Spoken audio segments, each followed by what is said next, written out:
Hello, I'm Kent Taylor. I'm going to show you how to use OBS Studio, and this is how I do this for our sacrament meetings or stake meetings. I'm just going to open up my browser here. This program OBS will be available for both Mac as well as Windows. You can just simply go to OBS download, and there it is. It's my first thing. And then you will pick whether you're using Windows, Apple, or Linux, and you just simply click on it. So this is free, not too bad to use. I've already downloaded it, but you can open up the installer once that downloads. Once you have that, I'll go ahead and open up OBS. Okay, OBS is up. Now I've already got some scenes here, but I'm going to create a new scene, so you can do the same thing there. Okay, so I can call this whatever I want. I can say sacrament meeting or stake meeting, whatever you'd like. When you first get this up, you're not going to have any video like I did. It was only there because of my other scenes that I've already got set up. So if you have this, you'll want to go to your resources window and you'll click on the plus sign. Okay, and what I want to do is that I want to set up a camera. So I'm going to come into here and I'm going to click on video capture device. So there's a camera icon and you can call that whatever you like. I usually like to call these my angles. So I can say like, maybe I want one that's zoomed out. So kind of like in general conference, I like to have like a zoomed out scene or angle. Where the speaker is walking off or walking on, and then once they get to the microphone, I zoom in or something. So I'm going to say zoomed out for this. I'll click OK. Now you need to tell it what device you want to use. So I'm going to select if you are using if you have an iPhone and you're on a Mac for your computer, you can actually use your iPhone as a webcam, which I like to do for one of my angles, but if you don't, that's just fine. Right now I have my Logi webcam, so I'll select that. And I'll just keep the preset as high. And now you can see that I'm here, and I can actually move this around. I can make it bigger or smaller. Now, if I want it to be zoomed in, I can go like that, or I can zoom out. So since this is called zoomed out, I'll make it zoomed out. I'll also make it fit. And once I find something that I like, I will just lock it and keep it there. So good. Now I'm going to create another angle. So plus sign. I'm going to add another video capture device. I'm going to call this zoomed in. And I'll just select my same camera. If you have multiple cameras, you can do that, but assuming we all just have one camera. So here's zoomed in. So maybe someone is at the pulpit, and maybe I want the microphone like right here, and then their face like right here. So if you like that, I can just do that. Okay. I'm going to add, this is just an effect that I have where people think I have multiple cameras, but I just have the one. So I'm going to add another one, another camera, and I'm going to call this zoomed in flipped. Okay, these names are actually important because they're for you to use.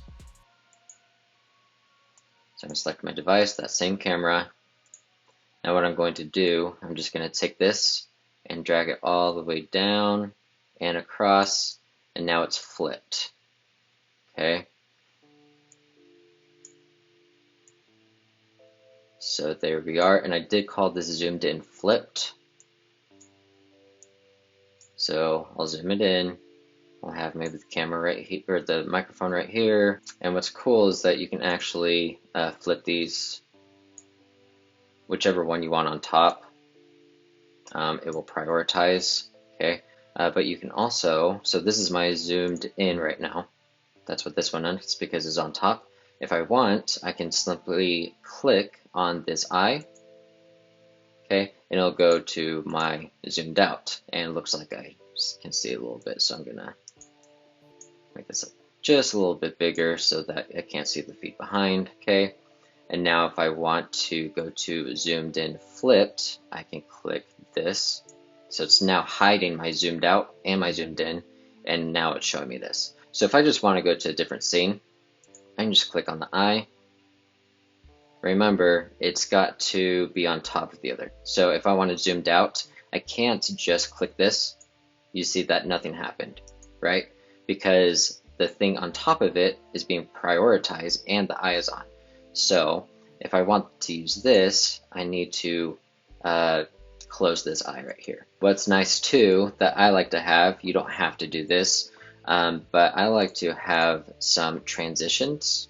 So it's kind of a smooth fade in, fade out kind of thing. So if I just right click on, let's say zoomed in, I'm going to go to show transition, okay? I like to do fade. Okay, so what that does is that when it comes in, it does that kind of fade. But I also wanted to do it for high transition. So when I close the eye, I also want it to fade.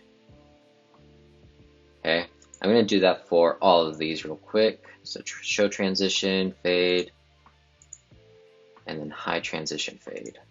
And then the last one, show transition, fade, and then hide transition, fade.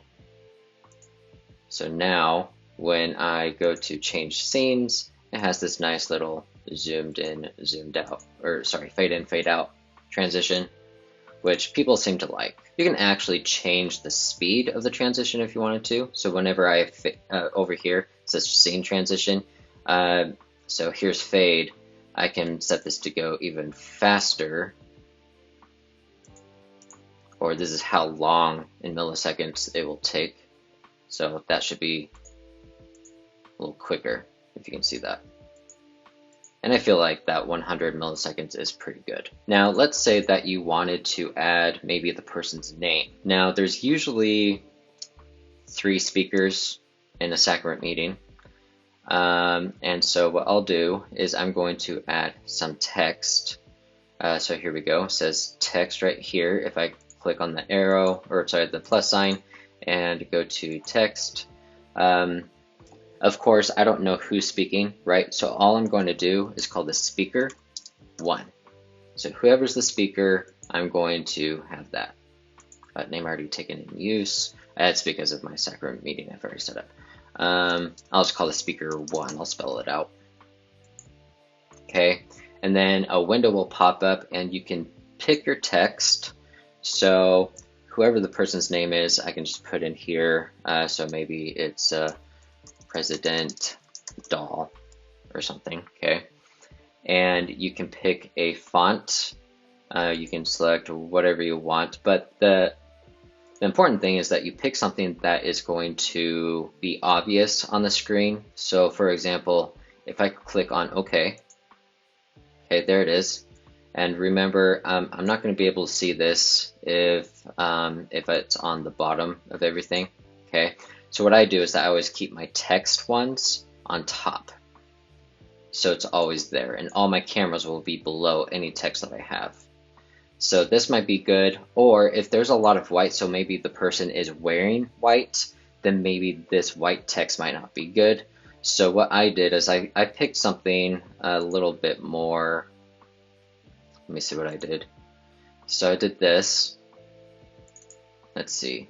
So it looks like I did Helvetica bold. So you can select your font. So Helvetica bold, and bold will make it more obvious for the person. I've got a font size of 350, which I felt was actually pretty good. Okay, and you can see it's right there. The reason I did those is because I do have this gradient, so it goes like from white to gray to black. Doing that helps the person read whether there's a black background or there's a white background. So if the person has a white shirt or whatever, this is going to be visible. Okay, I'll just keep this white for now. Good, so what I'm going to do is I'm going to add more text.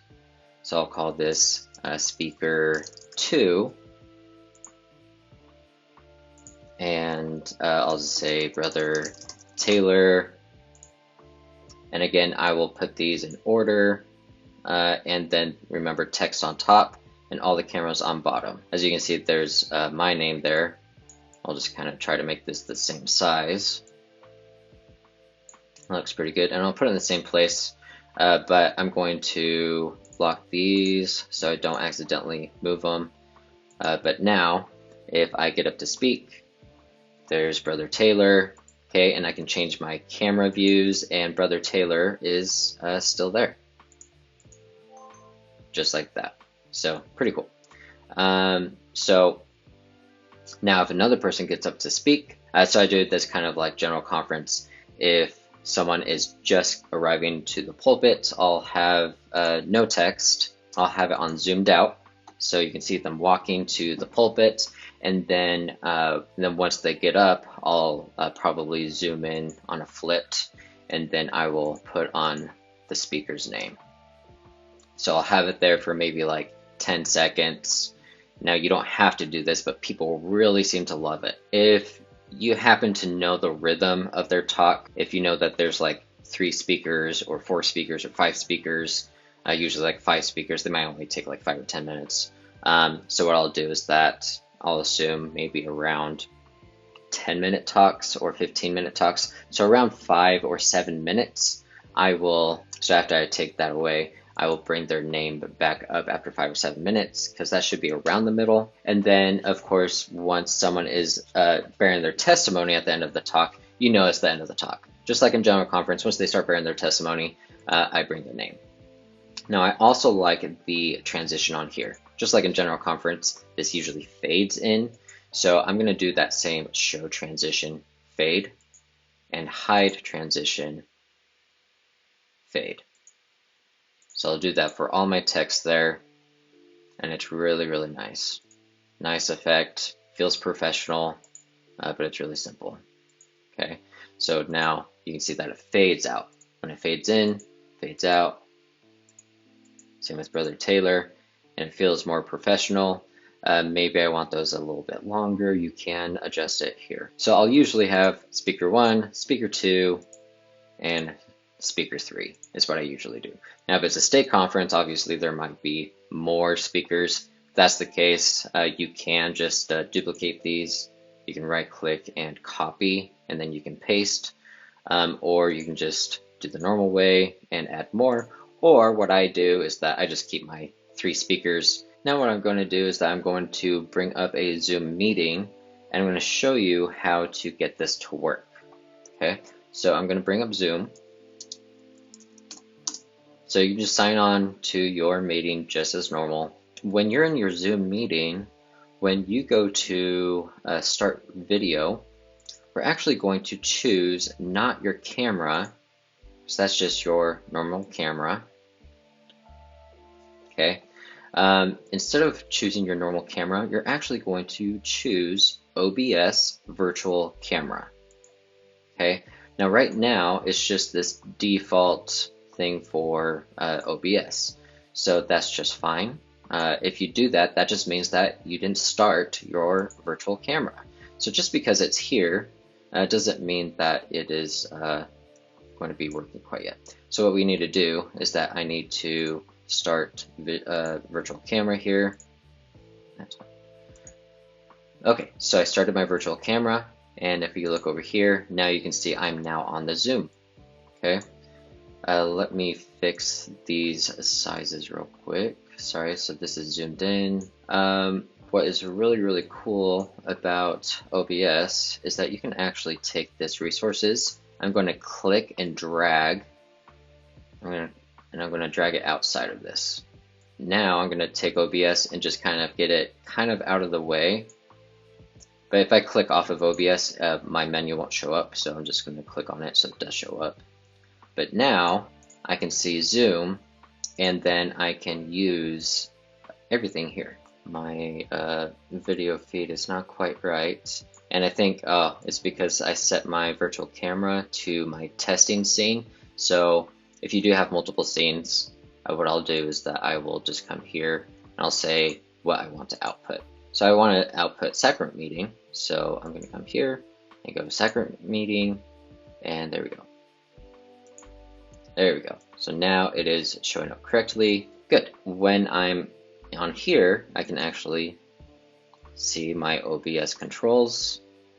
Everything is working great. Okay.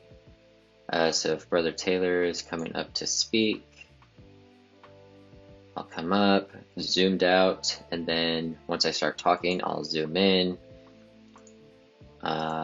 maybe flipped, whatever, and then I'll bring up their name. I'll hold it there for maybe 10 to 20 seconds, and then once I get going on my talk, I'll get rid of that. Talk, talk, talk. 5 or 7 minutes go by, or around the halfway point of my talk. I'll bring that up for another 10 to 20 seconds. Then I'll take it away, and then I'm bearing my testimony. So here comes my name, and then I start to leave. So I take that out, and I bring my zoomed out back in, and see the next speaker come up. And then what I do for the music is typically what everyone does anyway with share screen. So you can just do share screen, and then you can select your music that you might have up. What I do have a link. So I usually say word bulletin. So this is our word bulletin link. If you do have that, that's great. I think most words do nowadays. But I like to go to chat, and I like to paste it in there. Now, if you don't have anyone on your Zoom yet, or maybe just 1 or 2 people, I would wait to paste that, because if new people come in, they won't see past chats. So sometimes I'll wait until announcements or something to paste that, but that's up to you. That's just me being picky. But what I like to do for music is you can Google search the music ahead of time. If you do have the word bulletin link, then your bulletin, you're going to know what songs you need before the meeting starts. So if the numbers aren't up on the stage yet, then you could just look at these. With this, we do have links, so I can just click on this and it takes me there.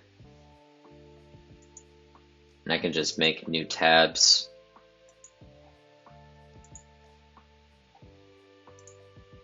And then have all of my songs ready to go. So that's all ready to go. So I will just share my screen once it's time to start singing. And I'll say share Google.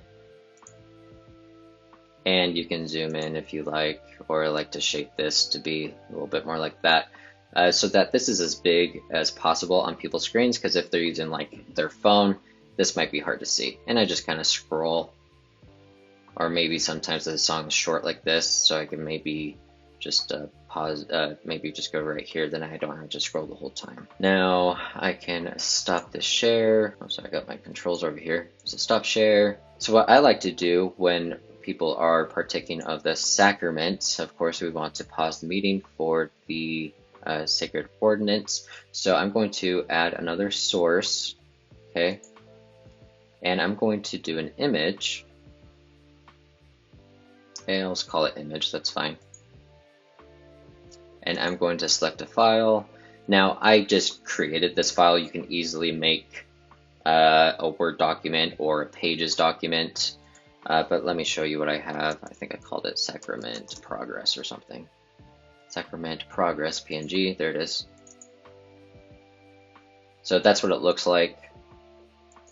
And then here is my image now. I do also put this on top because I want it as prioritized. So if I accidentally do one of these cameras to come into view, it's not going to show up because my image is in the way. So I want to keep that there. I'm just going to put it in a good spot, and I just kept this simple. I just opened up a Word document and I said Zoom pause, sacrament in progress, and then a picture of the Savior offering the sacrament, just something nice for people to look at. But if they are just coming onto the Zoom during the sacrament, they know it's not broken or anything, okay? So I'm actually keeping this video on.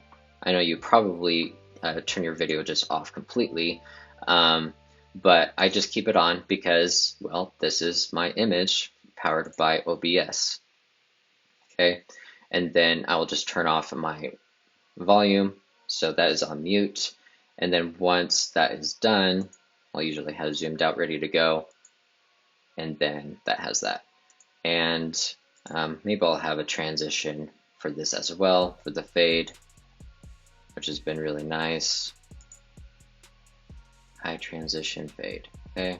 So that's more of a nice, smoother transition. That is how I do this OBS. The setup seems kind of complex. What's nice is that when I get to the meeting, before the meeting starts, even if I try to put the camera in the same exact place every time, it's never the exact same place. So one time my zoomed in might be way off.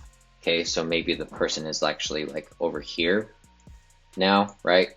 Now you don't want to get up in the middle of the meeting and go fix the camera. That's tacky, it doesn't look good, and it's a distraction for both the speaker and the listeners. So what I like to do with OBS, which makes it nice, is that I can actually just unlock it and I can just slowly move the camera, just like that. Or if I'm over here, I can do that. And then once I like it, I'll lock it back into place so that I don't accidentally move it again. So to make sure that you're having a nice, flexible thing like that where you can move the camera here on OBS, you want to set your camera far away. If you're far away, then you're able to zoom out as much as you need to. But if your camera is super, super close to the speaker, you're not and then they're off, then you're going to have to manually move the camera in real life. So set the camera back far away so that you have some wiggle room to mess with this. I think that is everything. Great job, good luck, and let me know if you have any questions.